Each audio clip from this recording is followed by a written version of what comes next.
بسم اللہ الرحمن الرحیم۔ قضا اور کفارہ دونوں لازم ہونے کی صورتیں، یعنی کیا کیا چیزیں، کیا غلطی ہونے کی وجہ سے رمضان کے روزے میں قضا اور کفارہ دونوں ضروری ہو جاتا ہے۔ نمبر 1، رمضان شریف میں روزہ رکھ کر قصداً کھانا پینا، ایسی چیزوں کا جو غذا یا دوا کے طور پر استعمال کی جاتی ہو۔ رمضان شریف میں روزہ رکھا ہو، روزہ رکھ کر قصداً کھا لیا پی لیا، ایسی چیزوں کا جو غذا یا دوا کے طور پر استعمال کی جاتی ہو، جو غذا کے طور پر استعمال کی جاتی ہو یا دوا کے طور پر استعمال کی جاتی ہو، دونوں صورتوں میں اگر جان بوجھ کر کھا لیا ہے تو قضا اور کفارہ دونوں لازم ہو جائے گی۔ نمبر 2، قصداً صحبت کرنا، جان بوجھ کر اگر اپنی بیوی سے ہم بستری کر لے تب بھی قضا اور کفارہ دونوں کرنا پڑے گا۔ نمبر 3، فسد کھلوائی یا سرما لگایا اور پھر یہ سمجھ کر کہ روزہ ٹوٹ گیا کھا پی لیا، اگر یہ صورت ہے، سرما لگایا یا فسد کھلوائی ہے نا، یعنی جس کو حجامہ لگانا بولتے ہیں، تو اس طرح کی کروانے کے بعد اگر وہ یہ سمجھے کہ روزہ ٹوٹ گیا پھر کھا پی لے تو ایسی صورت میں قضا اور کفارہ دونوں کرنا پڑے گا۔ تو یہ قضا اور کفارے کی صورتیں ہیں۔ روزے کا بیان، روزے کا کفارہ کیا ہے؟ اب وہ دیکھیے، روزے کا کفارہ نمبر 1، 2 مہینہ مسلسل روزہ رکھے، درمیان میں بالکل وقفہ نہ ہو، ورنہ پھر سے 2 مہینہ روزہ رکھنا ہوگا۔ عورت کے لیے حالت حیض کے ایام معاف ہے، پاکی کے بعد فوراً روزہ رکھے۔ نفاس کے ایام و بیماری معاف نہیں، پھر سے رکھنے ہوں گے۔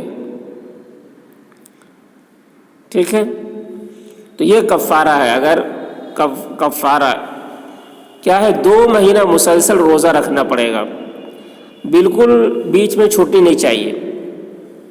لیکن اگر عورت ہے، بیچ میں حیض کی حالت آ گئی تو ایسے وقت میں حیض کی حالت جیسے ختم ہو فوراً پھر روزہ رکھنا شروع کر دے، فوراً، دیر نہیں کرنا ہے۔ لیکن اگر بیچ میں نفاس یا بیماری ہو گئی تو ایسی صورت میں روزے پھر سے رکھنے ہوں گے 2 مہینہ مسلسل، بیماری کے بعد یا نفاس کے بعد پھر سے روزے 2 مہینے مسلسل روزہ رکھنے پڑیں گے۔ تو یہ کفارے کی صورت ایک صورت ہے۔ نمبر 2، اگر روزہ رکھنے کی طاقت نہ ہو تو 60 مسکینوں کو 2 وقت پیٹ بھر کر کھانا کھلا دے، یہ کفارے کی دوسری صورت ہے۔ اگر 60 روزے مسلسل نہ رکھ سکے، 2 مہینے مسلسل روزے نہ رکھے تو 60 مسکینوں کو 2 وقت پیٹ بھر کر کھانا کھلا دے، اس سے بھی کفارہ ادا ہو جائے گا۔ نمبر 3، مسکینوں کو کچھ اناج دینا بھی جائز ہے، ہر ایک مسکین کو صدقہ فطر کے برابر غلہ دے۔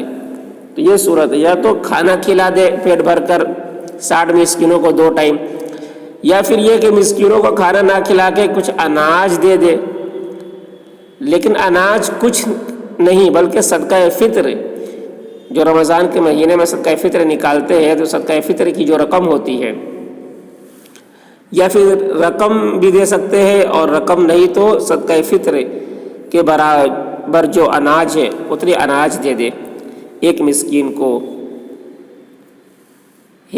کو صدقہ فطر کے برابر غلہ دے دے، تو اس طریقے سے 60 مسکین کو دینا پڑے گا تب ہوگا۔ نمبر 4، ایک ہی مسکین کو 60 دن تک کھلاوے یا 60 دن تک اناج دیا تو یہ بھی صحیح ہے۔ ٹھیک ہے، ایک ہی مسکین کو 60 دن تک کھلائے یا 60 دن تک اناج دے ایک صدقہ فطر کے برابر، تو یہ بھی صورت جائز ہے، اس طریقے سے بھی کر سکتے ہیں۔ نمبر 5، ایک ہی مسکین کو ایک دن میں 60 دن کا غلہ یا قیمت دینا درست نہیں۔ ایک ہی مسکین کو اگر ایک دن میں 60 دن کا غلہ یا قیمت ایک ہی دن میں دے دے تو کہہ رہے یہ درست نہیں ہے، اس طریقے سے نہیں کرنا چاہیے۔ نمبر 6، ایک ماہ رمضان کے روزے کے کئی کفارے لازم ہو تو ایک کفارہ پورا کرنا کافی ہے، ٹھیک ہے۔ اگر کئی غلطی ہو جائے اور کئی پورے رمضان کے مہینے میں کئی مرتبہ ایسی حرکت ہو جائے جس سے کفارہ لازم ہو جائے تو ہر غلطی پر ہر بار کفارہ کے لیے 60 روزے رکھنا یا 60 مسکینوں کو کھانا کھلانا ضروری نہیں ہے، بلکہ جتنی بھی غلطی ہوئی ہو سب کے لیے ایک ہی بار کفارہ ادا کرنا سب کی طرف سے کافی ہو جائے گا۔ تو یہ کفارے کی صورت ہے۔